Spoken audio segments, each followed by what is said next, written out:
I mean, they are being reminded of. I see Fifi as reminding the creatives of the power they have to cause some change within their space, and how they have not used that power over some period of time. So he's saying, hey, we have some power. Let's use this power to ensure the betterment of our industry. Within this country, we know of certain groups or associations which have always ensured their policy are tailored in the best interest of their people. Just this week, we saw the Ghana Medical Association hold a press conference for some sort of changes in terms of their, conditions for 2024. And we know the 2024 budget will be read today.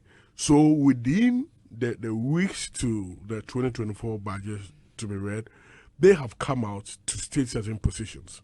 We've heard some members of parliament who belong to, the GA community talk about the greater Accra, General Hospital, which was, demolished.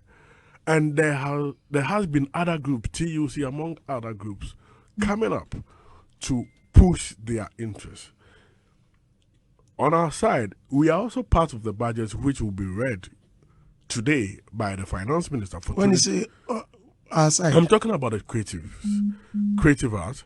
There are a lot of policy initiatives which were put up by the government, which has not been achieved, and there are other concerns that other aspects of the industry is facing.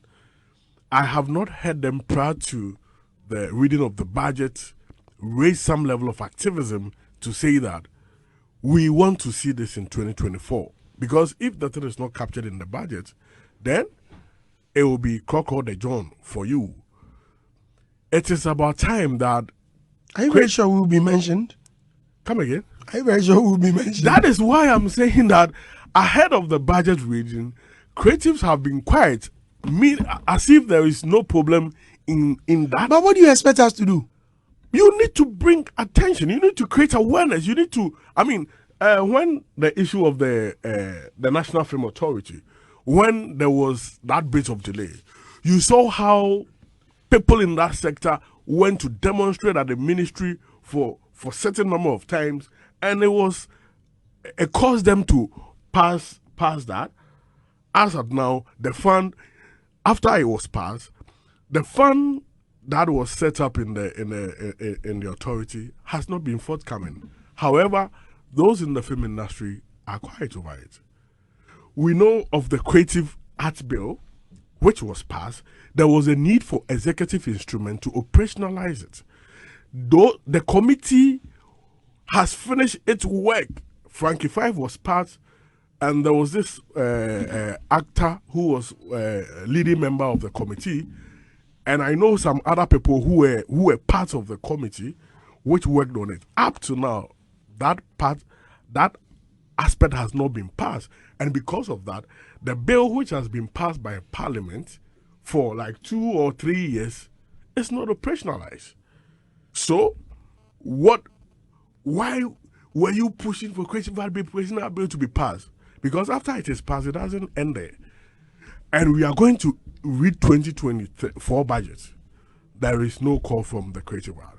There are other things which are of importance to the sector, because the budget is like a plan for the country in 2024. So if other organizations, which you can even see they are doing well, are crying for certain things to be factored in their budget, why not the creatives? So the creatives, the problem I see here is that most of them have aligned themselves with the political parties, and that aligning is making them not clearly consider the interests of the group, but it's mostly parochial. What he can get from the political party, what the political party will do for him, or satisfying his own personal aggrandizement at the extent of the creative art. So I see this as a wake-up call for the creative. They need to be aware of the power they wield and ensure measures are put in place to streamline the industry, because this industry is not properly structured. Right. Please come in, sir.